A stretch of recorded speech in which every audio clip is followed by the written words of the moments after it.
and welcome to this webinar on the FSC's Locum Financial Advisor Guide. My name is Banicevich. I am Head of Industry Engagement at Partners Life, and as part of that role, I do a lot of work with the Financial Services Council. The part of the work that I do includes heading or co-chairing the Professional Advice Committee, where we spend a lot of time thinking about how we as an industry can help financial advisors, particularly transitioning through what's happening in the market in terms of the Financial Markets Conduct Act, and also moving forward into the future. It is my absolute pleasure today to introduce you to this guide and to welcome our amazing panelists. Before I introduce my panelists, I'll just talk a little bit about what we're going to cover today. We're going to talk about some advisor stories and some real world experiences of what's happened in scenarios where an advisor may have had an accident or something tragic has happened and there hasn't been anything in place to look after the business in that very tragic time.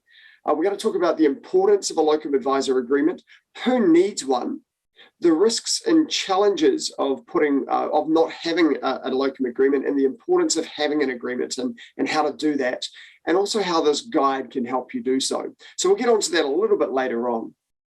But first up, I am once again really privileged to have such amazing people on this panel. I'm really blessed in my role to work with such amazing people throughout our industry. I'd like to introduce, firstly, we've got Kati Main, who is the Director of Rosewell Consulting and one of our key compliance advisors for financial advisors and other financial services providers in our industry. We have David Ireland, who's a partner at Densington Kensington Swan and a well-regarded financial services lawyer. And when you're working in the space of financial services, it does help to go to a specialist in this area rather than a generalist lawyer who has to dig in and find the details. So these guys know this material inside out. And can get the answers quickly. And we're also blessed to have Mary Potter, who's the Northern Business Development Manager at ANZ Investments. Welcome, guys. Thank you so much for coming along today. It's a pleasure to have you to help us introduce this guide. Now, we've produced this guide really over the last kind of 5 or 6 months. I meant to look this morning at when we started this, but it has been a little while in the making, and it has been a collaborative effort with a lot of our industry compliance legends and also our legal legends. So Kati and David were very heavily involved in this, as well as a number of other authors.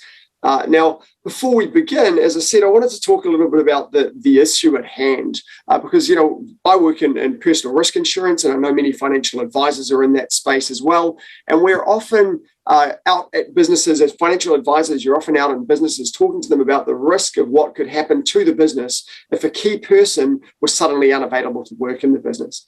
And like doctors being the worst patients, in many cases, financial advisors don't have their own arrangements in place.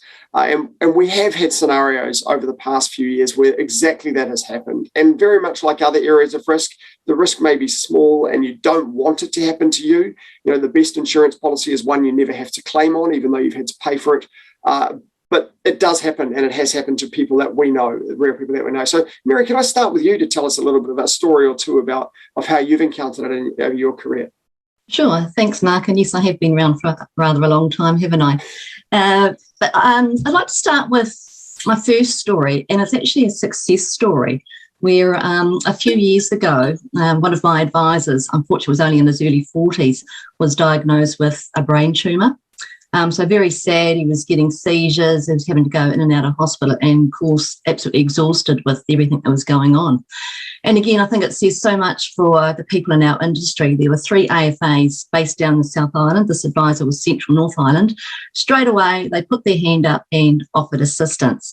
Now, what worked well is that these 3 AFAs were all using the same research, similar CRM system, using the same product providers and RAT platforms. So they actually understood or had a good idea of the advisor's business. So they would just come up when any clients needed any reviews done, and wasn't a drama at all. And I must say also the local advisors in the town also put their hand up and were there to assist. So I thought that was absolutely fantastic. But as time went on and, the advisor was having a lot of treatment, it was decided that probably one of these South Island advisors probably should take more of an interest in the business. So he was actually appointed a director of the company and also an advisor under that. So it just meant he could help with a lot of the day-to-day decisions. Around this time, They also decided to bring on a new advisor. So he's completely new to the industry, and he was doing his level 5 papers. So he was going to be, quite instrumental in the future, and also free up the locum because he had a very successful business back home. But unfortunately, this new advisor only lasted about 15 months.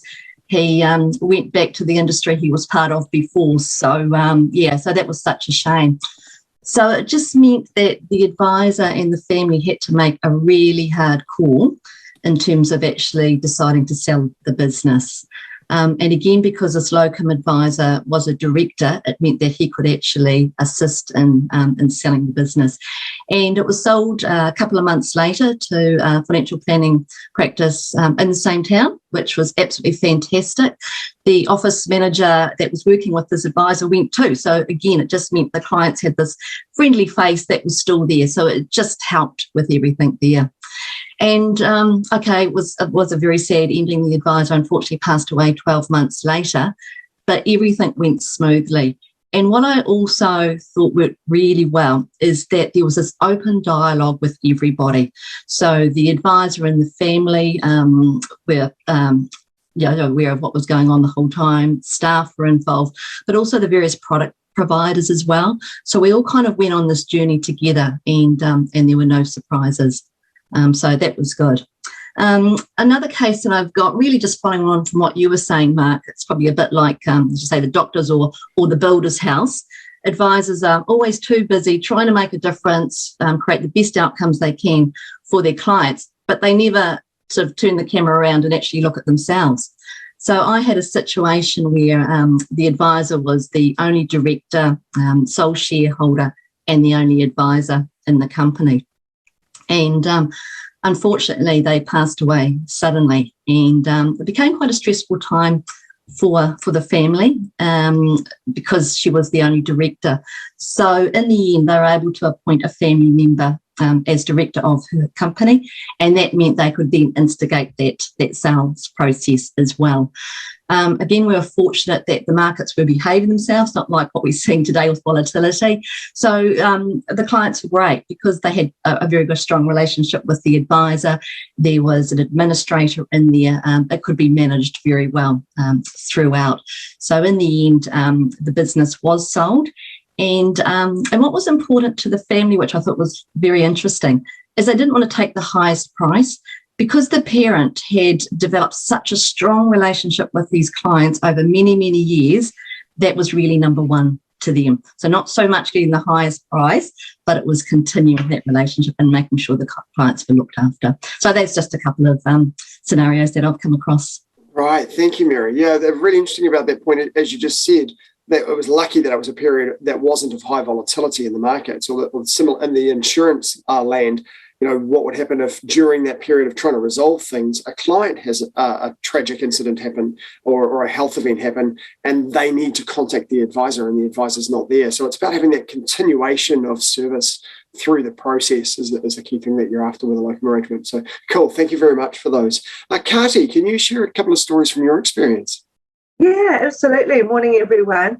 I think at the moment we're, in the midst of this COVID pandemic, and we're all suddenly realising our vulnerabilities. But it's not just COVID, that can cause problems. Like we're seeing businesses being interrupted by like a whole range of risks. So whether it's the pandemic or extreme weather events, we had lots of scenarios with the earthquake down in Christchurch of needing backup cover, things like that. But we've also got health issues, as individuals. That's normal as we all go through life. But also we've got accidents happen as well. So I think there's a whole range of risk exposures that we've all got. And when we run a business, I tend to think of it like a living being, right?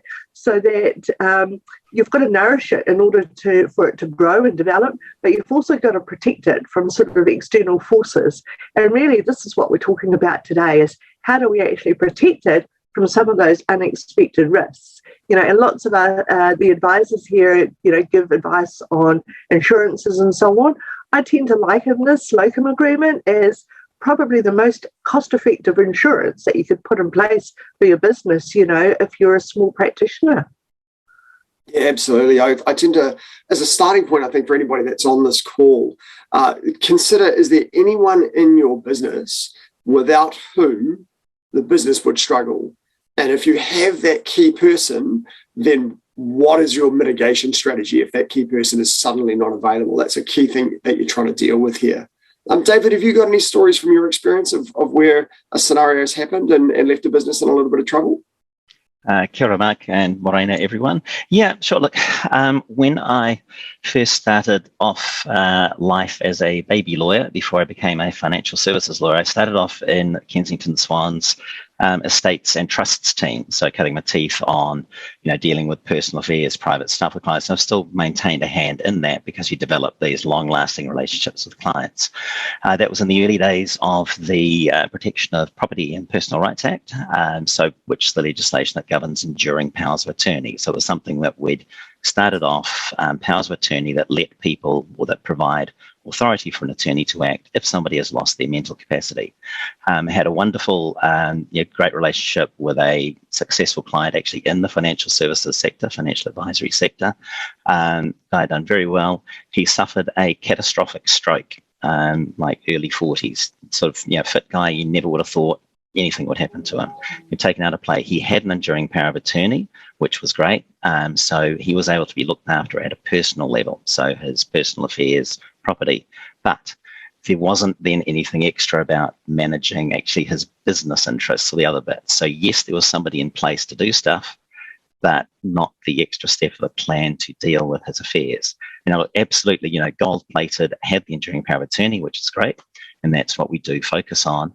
But it's actually, I guess, yes, thinking back on it, when we were developing this locum guide, we thought, crackers, how much better that outcome would have been for those left behind, or actually while he was mentally incapacitated. Sadly, he didn't recover from that.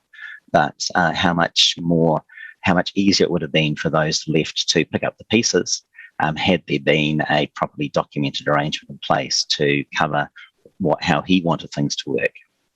Yeah, I think there's two major issues I think that are tied up in there, aren't they, David, that you and I have discussed over the time with this guide. And one is that if you've got an EPA, it ceases to exist when you die, doesn't it?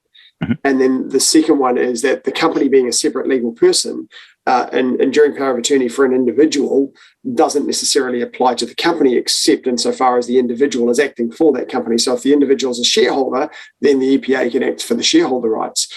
But the company itself has its own operations. So yeah, it can be quite challenging in the sole advisor environment, sole advisor company. They are two different things, even though sort of outwardly to the client they might be indistinguishable from the legal practice of it. There are two separate entities. The individual is separate from the company, and somehow you've got to deal with both of them, with what happens to either entity for the particularly sole advisor practices, right? Right, yes. And so a particular challenge for those people who are sole advisors, who are the sole director of their business, the sole shareholder, or maybe they're a part shareholder with a partner or a spouse or something, and they're the only person running inside the business. So how does that company continue if the person is no longer available? So that's essentially what we've established this guide to work with. Now, even if you've got a PA or something that can continue with the administrative tasks, there's still all the work of giving advice and those sorts of things that are really important as well. So there's quite a lot tied up in here, and it's about getting your legal arrangements right as well as your practical arrangements. Now, when you see this guide, which I'll show you after the next round of discussion that we have, it is very comprehensive and it's designed to be so. The FMA don't actually say as part of your licensing application you must have a locum, because many advice businesses are larger, they've got more advisors, and people can step in and look after each other's work. So there's no actual requirement to have a locum, and to a large extent, this is a best practice guide. And thinking about your clients, what do you want to have happen to your clients if you're not able to look after them? And as we're here to look after people, that's the key question we want to ask. So the guide we've established isn't a bare minimum. It's kind of helping you get some really good practice in place. Kati, I'm going to move to you again for the first question. And you mentioned this briefly before. Can you talk a little bit about some of the risks and challenges that will arise for a company that doesn't have a locum, or what are some of those risks and challenges? Absolutely, Mark. So I guess I'll give you my top three, probably the sensible way. So the first one is, I think, about making business decisions. So David talked before about, we have this common scenario of having maybe a single director or maybe a director and their partner. And I often come back to the case of Easy Rider. I don't know if you remember this, but this was the charter boat that went down off Invercargill back in 2014. Now, the skipper went down with the boat. He was the main director of the company. And unfortunately, his wife, who didn't really know a lot about the business, ended up having to be prosecuted as a result. And, because she was a director of the company, she still had all the obligations and duties of the director. So I guess the whole risk of not having, proper arrangements in place to manage the business and so on, can be a risk for you as an individual. The other thing that I tend to think about is clients, right? We're working in a conduct area here. Your clients and the servicing of your clients, the potential loss of your clients by not having proper arrangements in place. So you spent your career building up a loyal base, and if something happens to you, you want to make sure that you've got a like-minded, competent advisor to step in for you. And a good locum strategy for your business, it could lose, if you don't have that in place, you could lose some of the underlying value, which rests, with having that well-managed client portfolio in place. The other thing I think is the whole financial impact for your business if you don't have these arrangements in place. So if you don't have something in place, it can be hugely time-consuming and ineffective to sort of go through the legal route to get the approvals and to get somebody in place to help run the business until you're back on your feet. So really, I think these are sensible, practical arrangements to look after the business, to look after your clients, and it's just that continuity of care. Yeah, great. Thank you, Katie. Absolutely. David, I guess the next step then is that we talked about the importance of a legal, I've mentioned the importance of a legal agreement. We haven't talked about that. So 3 kind of parts to this question. The first one, can you tell us a bit about the importance of an agreement? The second thing is about the process of writing an agreement. And the third thing, which I'm sure is going to be very keen on the minds of many in the audience, is how do they keep the cost down? How do you minimise the cost of such an agreement? Okay, so you maybe, unlike me, make this short and sweet. So we've already talked about why these things are important, right? Written agreement with the war stories of sort of setting the context. The agreement itself, obviously, the guide provides some of the key things, or hopefully a reasonably comprehensive set of the issues you need to consider in writing the agreement. And actually, the point, that last question is actually how do you minimize costs? It's actually having a well thought out plan that you've actually already thought about all the issues that will need to be covered in your locum agreement. These things should be tailored to your particular circumstances. Your challenge is that most lawyers won't really have too much of an idea of all the issues, all the challenges that you will need to face, and the particular dynamic of your individual financial advice provider arrangement.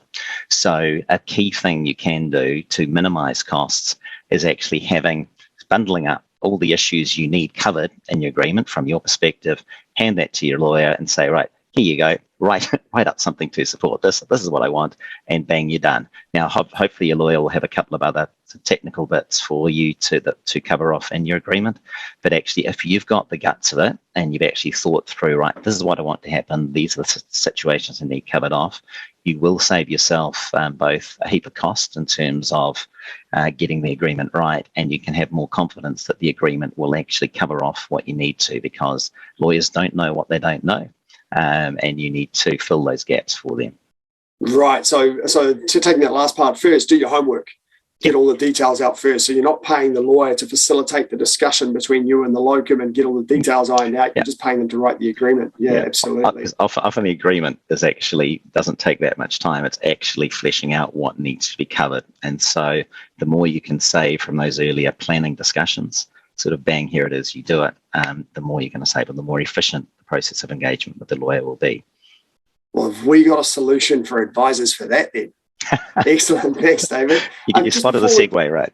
Yeah. Although just before we do get into that, Mary, I just want to hand back to you. And just before we started this call, you talked about some of the issues that will happen with providers when, if you get a locum agreement in place, the providers, you don't want a surprise phone call from somebody saying, hey, I'm just calling because I'm looking after John's business now. And the provider saying, what? No, you're not. So can you talk a little bit about how that works with providers and what the issues are around providers?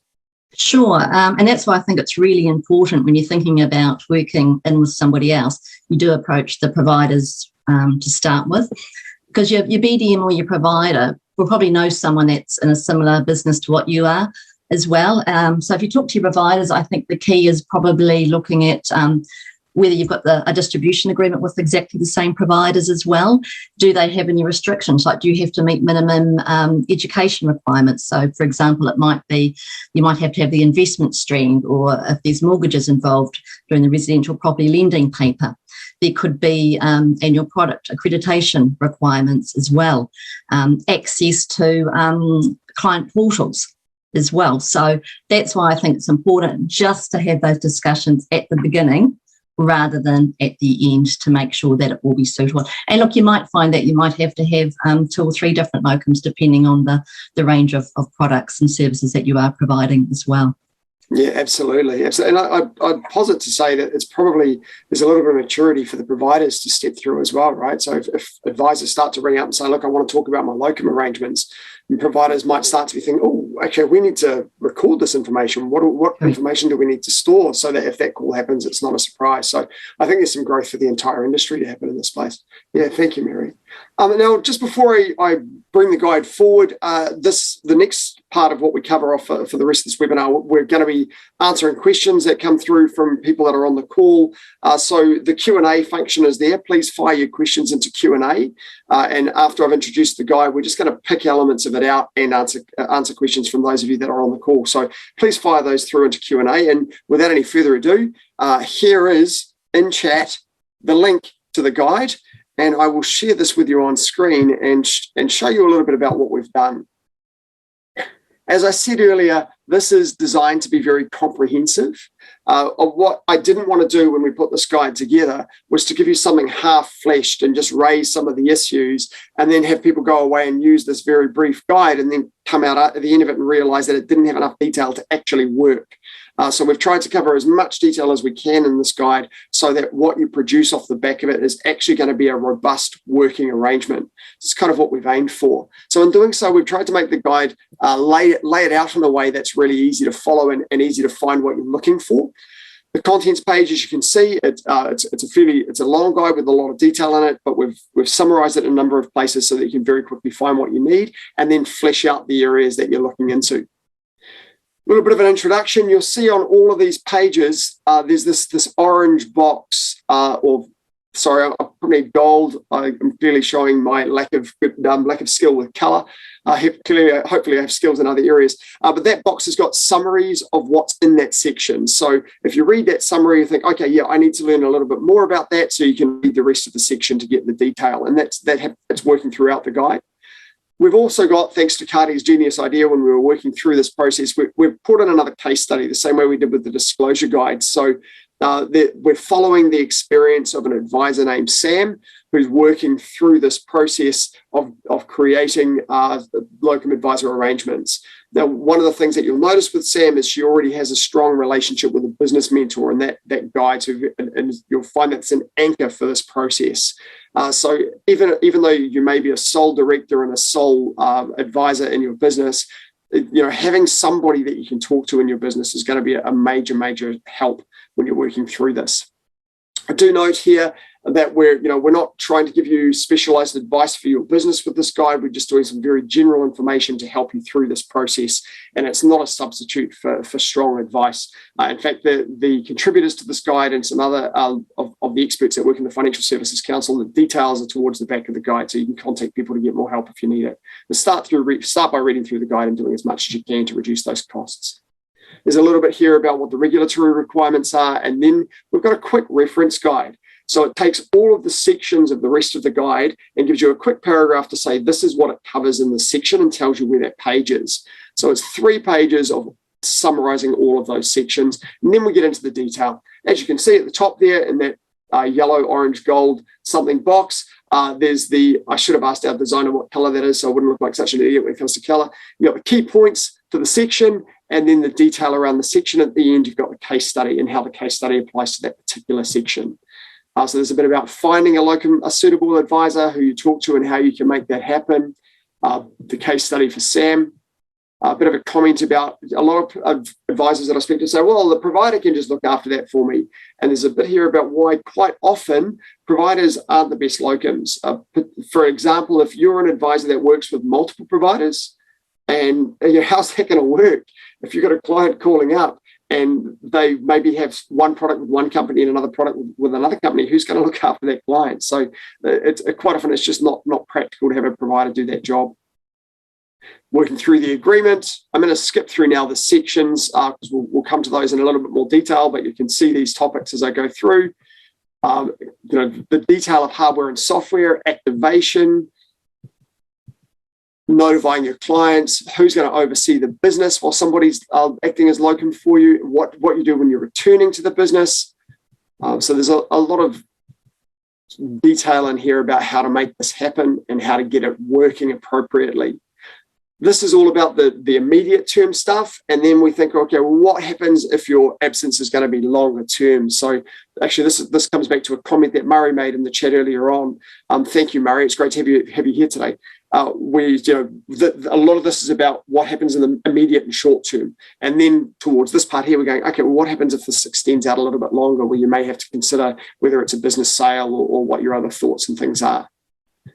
And then right at the back here, we've got a section for you with no ink on it where you can just write your own notes. So once you've been through the guide, or as you go through the guide, just write some notes about how do you want this to work in your business. And that's going to become, particularly when you've found the locum and you're discussing those arrangements together, those notes are really what you can provide your lawyer to get the document written up for you. Although by that stage, you might have it in a little bit more detail in a separate document. And then the people you can contact for help. So as you can see, very comprehensive. I've got that link in chat so that you can download it yourself now if you haven't already. But now we're just going to kind of talk through some of those issues. So guys, I don't know whether I wasn't able to watch chat while that happened. Is there anything that came up in chat that we could discuss to get started? One of the things we were going to have a bit of a chat about what are some of the challenges of putting, an agreement like that is in place. So a few things from my perspective. So I think the first one is actually finding the right locum. This is a very important relationship. And sometimes we've actually helped to do a bit of matchmaking because you're trying to find sort of common type philosophies and approaches so that it's a good mix and it's a good continuation for the client. But what we do find is that advisors get really worried about putting a locum agreement in place, thinking that the locum is then going to steal all their clients. So having this agreement in place actually sets out all these arrangements and actually provides that safeguard in it. So you know upfront what the agreement is, because sometimes things happen, right? You start working with a client, then they align to the new advisor. You've got to sort of think through some of those sort of scenarios.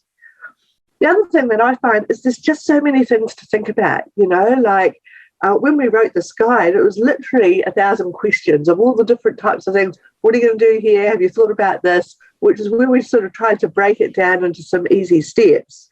So things like access to systems, passwords, client arrangements, paying your locum for the work that they do.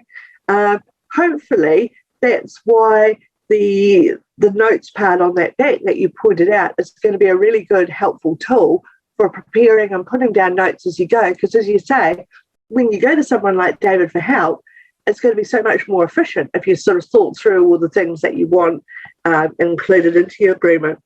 And just my final point is that procrastination is the thief of time, right? Unfortunately, we've seen it time and time again that people have thought about these things, they've got some good intentions, but they just haven't got through to that implementation stage.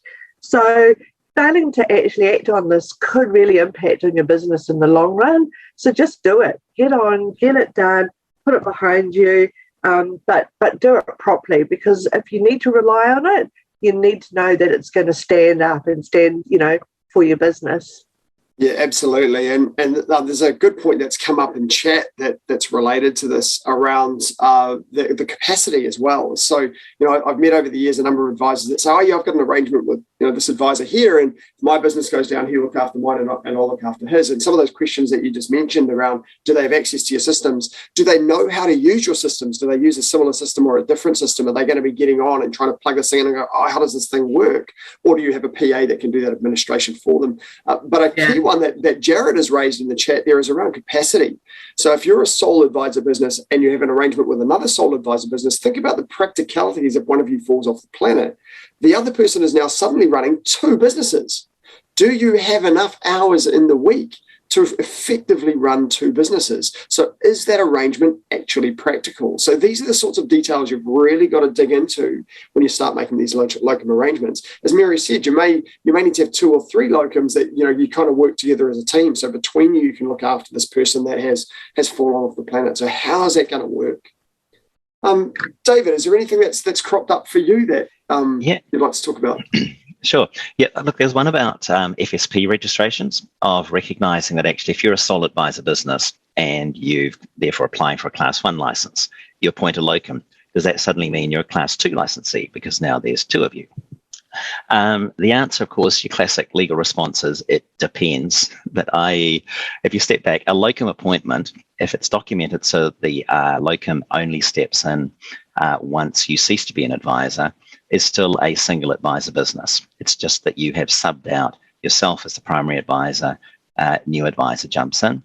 And yes, you may need to update your FSP registration depending on the terms on which you have engaged the locum. If the locum is engaged to provide advice on behalf of your business, yes, they will need to be linked to your FSP registration.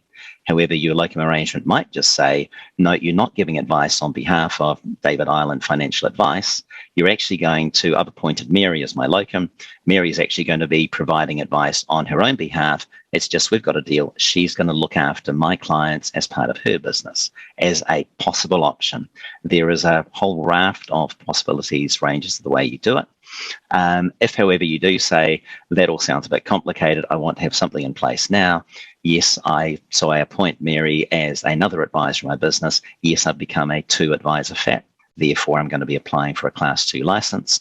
Need to link Mary as also being able to provide financial advice on behalf of me, assuming that works within my license. None of the stuff is quite complicated once you go through, hence the comprehensiveness of the guide. And even though we keep saying it's comprehensive, there's a whole raft of little issues that do arise once you pick into it that actually won't be specifically covered in the guide, just because we didn't want to write War and Peace, right?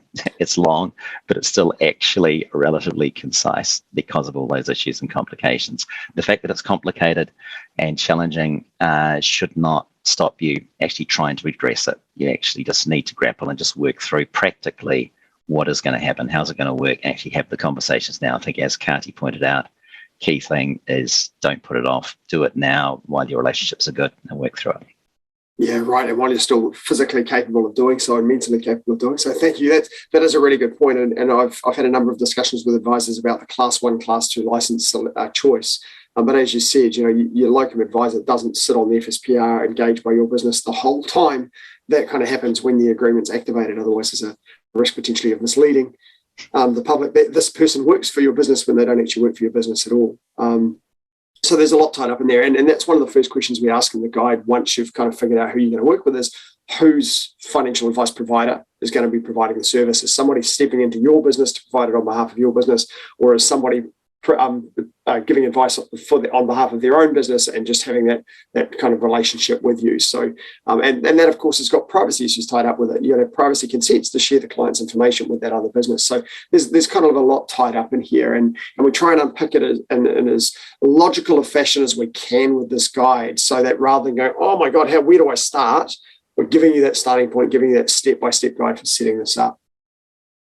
We have got a comment here about a business that has a number of advisors in their business already. Now, that's a great position to be in. If you're in a business with 5 advisors and they've got transferable skills, they can look after each other's clients, then you're in a great place. You may not need a locum agreement for your financial advice in that instance. If one person's out of the business for a period of time, other advisors can step in and look after it. So one of the key questions is, do you need a locum agreement?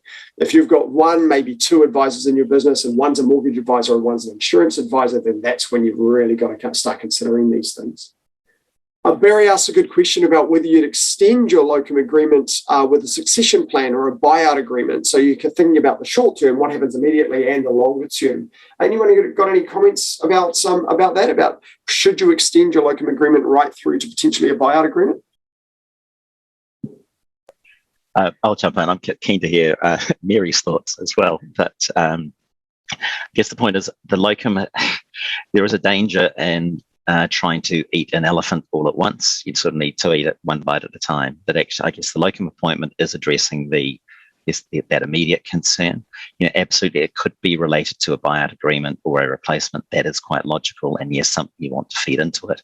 The danger is it suddenly becomes it's too complicated to deal with. So possibly it's a progression thing, right? Get your locum arrangement lined up, have an eye to the future. This is a possible buyout option, but the person you engage to be your locum is not necessarily the person who is going to buy out your business. The fact that your locum isn't financially hasn't got sufficient financial grunt to buy your business shouldn't stop you then appointing the best locum for your business, right? They might be quite different issues you need to grapple with. It's good to think of them all, but don't let I guess that final game disturb your immediate short-term need to have a locum in place for you. But Mary, keen to hear your thoughts on some of the discussions we've been having. Sure, and I think the other thing that's important is that you've got to review these locum arrangements on a regular basis, because all our circumstances change, whether we change product providers, all of a sudden our business may really pick up, and then we just don't have the capacity that we once thought of as well. So again, I think here we just need to review those relationships perhaps on an annual basis, but also test them as well as part of your BCP. Is test them as well. And it may be that this person that you want to locum think, well, actually, I don't think this is actually going to work out for me. So I think that's all part of the journey that you go on. Yes, when you get to the end and unfortunately it gets to that situation where the business does have to be sold, whether you do have some sort of formula there. But I think the end game, you've always got to think about the client. You've got to think about the customer and put their interests first. So you just don't want them floundering all of a sudden. Something happens. Who's going to look after these poor clients? So I think that's got to be front of mind when we're putting together locum arrangements, and then possibly something at the end as well. Your point about testing, I think, is a really important one. Over the last year, I've done a number of courses to help advisors implement the advisor support program that we put together with Carty, with Roseville Consulting, to help advisors document their businesses and get ready for licensing. And one of the things I talk about when we're talking about BCPs is this concept of having a locum gives you, as a sole director and a sole practitioner, you just don't get days off, right? And I kind of jokingly ask people, who has never had a day when they've woken up and not wanted to go to work, and I call liar on anyone that raises their hand, because everyone's had a day where they don't want to go to work, right? And locum arrangements, testing them kind of give you a way to get to have a sick day where you can nudge your spouse and go, I don't want to go to work today. Test that locum agreement. And the phone gets picked up. Okay, we're testing the locum agreement today. You're on, buddy. Hang up the phone. Doesn't work. And you're still there. You're still in a position where you can answer the call. It's, I can't get into your system. I can't, get into your CRM. I can't get into your calendar to find your appointments today. So you can iron all those problems out while you're still active and around. And then you know that if it actually happens, it works. So we're gifting you sick days, everyone. There's a good news story. Hey, Mark, just one little caveat to your testing the system. Of course, you can only go so far, because if the locum hasn't been teed up to provide financial advice on behalf of your business on the FSPR, going back to the previous point, then you may have a knock on the door from our friends at the FMA to ask what's going on here. So test the systems if it's there, but perhaps fall short of actually having giving advice on behalf. Giving advice on behalf of, if that is in fact the structure of your locum arrangement. Yeah, that's a great pickup. Thank you, David. In fact, there's a good question that was raised earlier on that is for you around liability. So in this scenario where a locum advisor stepped in, who is liable for the advice in those instances? Well, that will of course depend upon the terms of your agreement with that advisor, and whose business are they giving the advice on behalf of, right? If they do it in the name of your business, and your business is, I guess, the contracting one, then yes, that is your business, that is on the spot. Now, if, go back to the previous example, if I've got Mary has stepped in as the locum for my business, is giving it financial advice on behalf of David Island Financial Advice, and she breaches some of the duties, okay, yes, she may have a visit to the financial advisor's disciplinary committee in her personal capacity as a financial advisor, but it is my business that has breached the duties. The fact that it is just my locum that's jumped in, it doesn't alter the fact it is David Island Financial Advice Limited that has in the gun from a regulatory side, and it's also my business that is contracting with the clients that's probably got any commercial liability to clients that may have arisen as a result of the acts of that locum. That fear of liability should not prevent you putting something in place, but it does highlight the importance of a proper written agreement that allocates responsibility and protections in that scenario. Yeah, absolutely. Thank you, David. Just a little comment on process here. The chat is fantastic. I'm loving it. I'm trying to read the chat while trying to follow the conversation to make sure I don't miss anything and say anything stupid when I step back in. Can I ask if anybody's got questions, can you put them in Q&A rather than chat? Because I've still got 26 unread messages. So if your question's near the bottom, I might not get to it before we finish. So keep the chat going. One of the issues that's been raised, Mary, I want to start with you on this one, and it's been raised a number of different times, is how do I find a locum? Talk to us, talk to your local BDM. They're out there, they're in the marketplace. We've got a really good understanding of the various advisory practices out there. You've also got your industry associations as well. Talk to them. Talk to Financial Advice New Zealand. Talk to the dealer groups out there. There are so many good resources out there, and we've all been around for a long time. So there's lots of people you can talk to. Cool, right. So just tap your industry friends and the advisors that you've already met, and the Financial Advice New Zealands of this world, and all of those groups, right? Yeah, and also your Carty Mains out there as well. Your compliance people. Yeah, as well. I think, great resource. Carty, I think you might be starting to produce a list, right? I know a few people that are starting to produce a list of people that are looking for. Look, I think it's a bit like being appointed to a governance role. Look, you might well have a simple director's appointment. It's not too time consuming, but then when it's full on, when something's happening in the business, they're hugely time consuming. So I guess my warning is, don't take on more than you can chew, because if you have more than one activated at once, and some people in the chat have already commented about, just if it happens once, there's a lot of work that happens.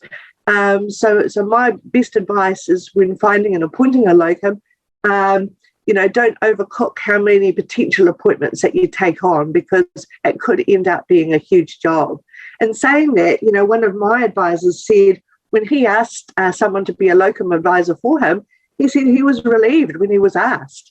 So don't be afraid to have that chat and engage with like-minded advisors. I think the beauty about this industry is that, that positive spirit to help each other really exists. And as Mary points out, there's a lot of good people floating about who have good inside knowledge on the industry, and good people who would be the right fit for your business.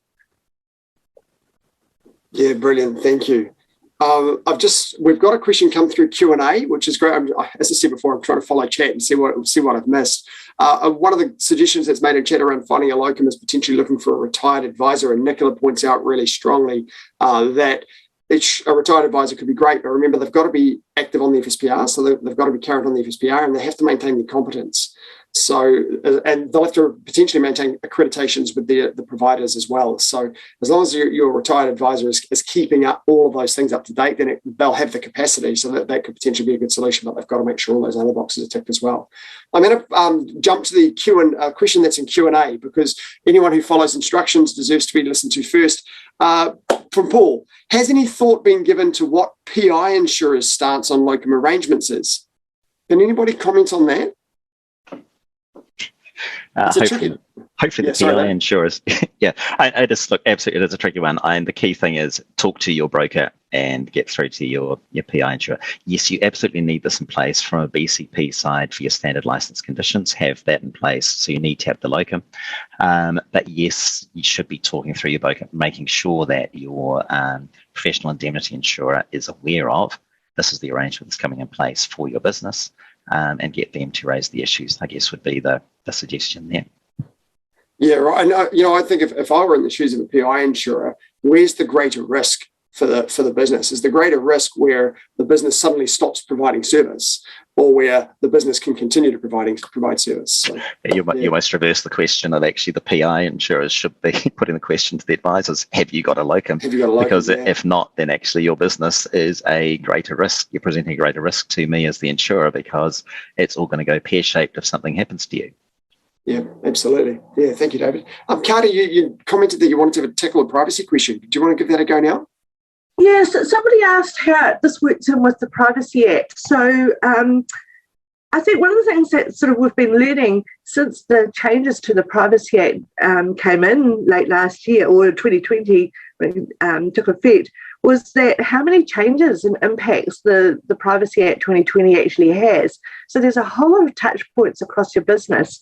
So one in particular is your terms of engagement with your client, or client agreement, or whatever you like to call it. But that key upfront document, the way I suggest that it's drafted now is that you actually have a wider catchment included in that section to agree with your client up front that there's certain people that may need to access their information from time to time.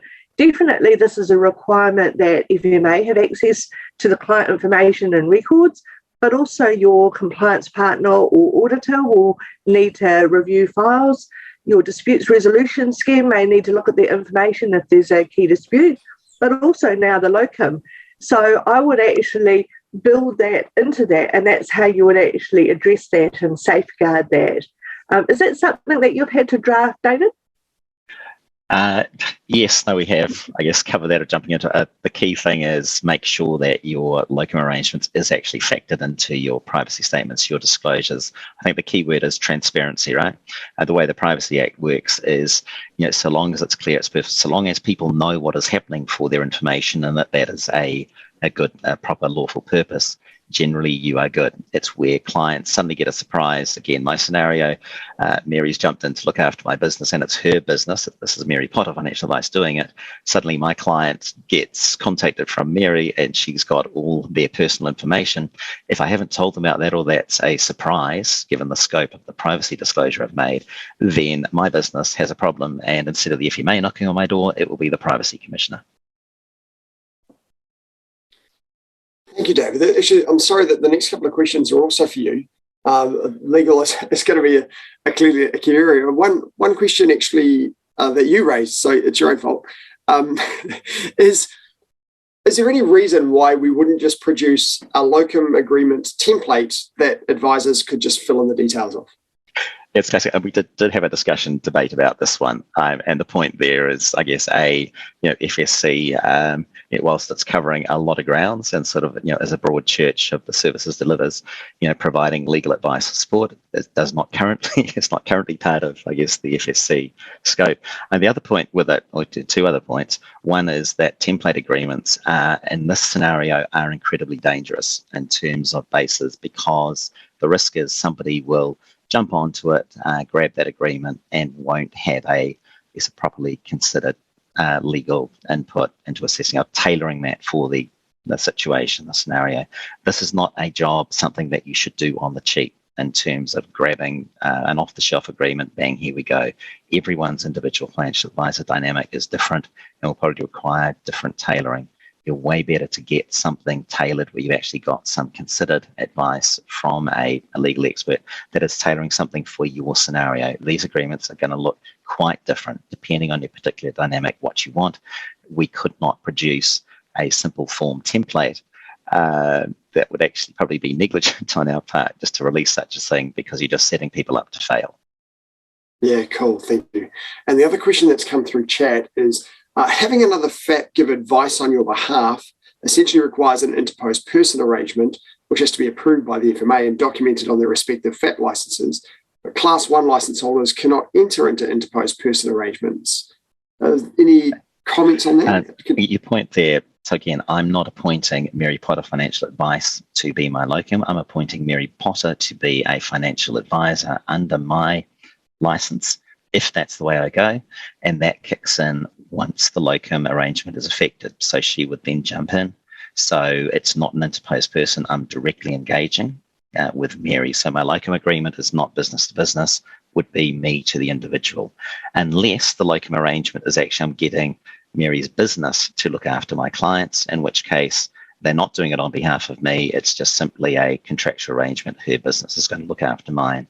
So I don't see it as being an issue, but it's another, I guess, key point of the complexity of here. You need to get those contractual terms spot on to match what you are actually wanting to achieve and make sure you've followed through any regulatory implications of it.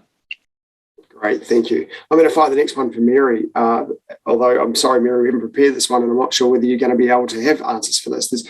In the chat, we've had comments from people saying, it'd be great, why doesn't somebody set up a business just to provide locum services? And I guess that's one of those things that, you've got to have a market to set up a business, and maybe there's an opportunity there for somebody.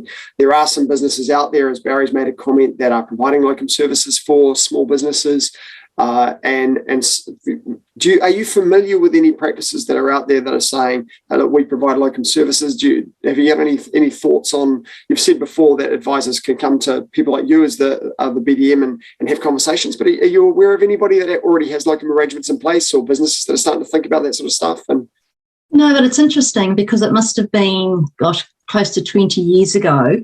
There was a lot of discussion about locum arrangements, and I think it was Nicola that raised it about maybe getting semi-retired advisors or retired advisors just stepping in and helping. But if we think back 20 years ago, it was a completely different regime from what we've got today, that you probably could get a retired advisor help. But has been previously mentioned, you've got to keep up your competency standards and being registered. So it will be interesting to see what happens in the coming months, I think, in terms of what advisors want to do with their businesses as well. And there may be some opportunities, but certainly I haven't come across anyone today who's putting up their hand and saying, okay, I'm going to sell my business and I'm just going to be a locum. But look, there could be some opportunities in the coming months once people decide whether they want to go for their full license or not. It's interesting, Mary. There have been, certainly in recent years, a growth in legal firms sort of doing that. So basically guns for hire of legal. Right, often it's like secondees, but they'll be providing people to go into either law firms or into clients, and that's becoming quite a big and quite a good successful model with good quality people who are actually that's their gig. They just get different environments, can jump in. It is your gun for hire, and possibly there is scope for a business like that in the financial advice community, just as another byproduct of the new licensing regime and what it fleshes out. Be interesting to see. Yeah, absolutely. I just saw the time. I think, this hour is kind of flowing past. So can I just go around and ask everyone for a final word if there's any point that they want to make before we finish up? Let's start counterclockwise from my screen. Mary, what's your final word? I just think start thinking about it now. Certainly when I'm out talking to advisors, I'm just making sure that is on their to-do list, because these arrangements can take some time to put in place. You've got the compliance companies out there. Please engage with them or your lawyers, because it is an important piece of documentation that you do need to get right. So spend the time and do it, and talk to your various product providers out there, because they're a great resource if you need to find a like-minded person that will look after the clients the way you currently look after them. Great. Thank you, Mary. Kati. Yeah, thanks, Mark. And look, thanks for the great discussions and questions, everyone. I think it's been an awesome session. Hopefully you find the guide really useful. I mean, it is a very comprehensive document, but hopefully it will be a benefit. But I just wanted to say, with the case study, this Sam and her business, she's a little bit intimidating because she's just so organised, but she's got some really good gems in there. One of them was following a significant event, Sam's spouse will notify her accountant, and the accountant will then contact her locums and activate that advisor or locum agreement. And she even had it set up so that changing passwords and everything, she didn't have to give passwords away, she had it sent out so that they would get a link through Password Manager, so they'd automatically reset passwords and so on. So don't be intimidated by her, because she is super organised and she sets a very high bar, but hopefully she'll also give you some fantastic ideas on how you can set it up safely for your business. Yeah, thank you, Katie. I think one of the key things that Sam has, her accountant in that example is kind of like a business mentor. So having somebody who isn't in your business, particularly if you're a 1 or 2 person band, who you can bounce ideas off and work with on a regular basis, is tremendously valuable. And the value of doing that becomes one of the many things that a mentor can add to your business, as mentioned in this case study. David, thank you. Your last word. Sure. I was hoping that Katie was going to share the individual that she'd role modelled that case study off, but we'll have to keep guessing. All right. Oh, I thought it was you she role modelled it off. Right. I guess the key thing probably is not more the issues here, but actually the guide itself. This was the first crack of a number of experts sort of pulling together the guide that we hope will be really useful for people. And the point is, we don't necessarily have all the answers. It'll be great to get feedback from audience and people when they've actually worked through it, because people will think of things that actually we haven't thought of, or particular scenarios you've come across. This is just version 1 of the guide. I'd fully expect there to be version 2 released once we've got a bit more feedback and we've fleshed out things, because whilst we said it's comprehensive, the issues raised are so vast that you could not capture it all in the 40-odd pages that this one has in place. And thanks for your role in coordinating it all, Mark. Once again, it's been a tremendous effort and contribution you've made to improving the sector and providing this resource. So thanks. Thank you, David. I can't say that this case study was role modeled off me. Katie gave me the idea for the case study to do it, and then I just went through and wrote it. So I just, made it up for me. I'm a doctor, worst patient in terms of. Fortunately, I'm an employee, and the business has got very strong BCP processes and so forth. It only remains for me to thank you all very, very much for being part of this panel, and to thank you very much for contributing as well to the guide. And being such a huge part of this. I got to pen it, but the brain dump that became this guide came from you experts. So thank you very, very much. So a huge thank you to Mary, to Katie, and to David for being part of today's session, and to the other contributors for this guide. Helen is now going to, I think, bring a slide up so that I can conclude this webinar by talking about the next few webinars that we've got on the session, on the series. The one with Samantha Burris on 16th of March is highly anticipated, her being the new CEO of the FMA, and I'm sure we're all very interested in what she's going to have to say. The next one around ESG and workplace savings, another one that David Ireland's on, actually, about why is environmental, social, and governance factors are so important in our savings schemes. Should we care? That'll be a really interesting discussion on the 18th of March. And then a panel discussion with a group of leading lawyers on the 22nd of March to talk about the legal issues that are coming, the various consultations and things that are being thrown our way. We of course have the exposure draft of the insurance contract law that's out at the moment. We have the New Zealand income insurance scheme proposed by the government, and so there's a lot of things to discuss, as well as things that aren't in my space around IPSA and all sorts of the train keeps coming. That light at the end of the tunnel for those of us that work in this space is not daylight. That is the train coming towards us with more regulation. So that'll be a very interesting discussion. So thank you very much for coming. Please download the guide, have a read through, and send us feedback. As David says, we've done our best to write this guide, and your feedback on what's useful and what's missing will be very, very helpful for us to refresh it and give it a version 2. It is designed for you, hopefully, to make your job easier. And it is, as Katie said and Mary has said, it's very, very important. It's one of those things that you just got to prioritize on your list and get this thing done. Just like all the other processes that are involved in your license, this is best practice. Have someone that your business can survive. So for the worst case scenario, if you're not there, you want to have a valuable business that can be sold, rather than a business that flounders for 3 or 4 months while people work through legal processes and loses a lot of value and is then sold in a fire sale. So maintain that value of your business, look after your clients, even though you're not able to do so, whether that's short-term or long-term. Very best wishes. Stay in touch. I think that is our final slide. And I'll look forward to seeing you at the next FSC Connect event, and hopefully at the Future Ready Summit that's coming up. and some in-person events when we're allowed to come together and actually say hello to each other, because I'm sure many of you are like me, that you miss face-to-face meeting people. So I look forward to seeing you all very, very soon. Thank you very much for coming.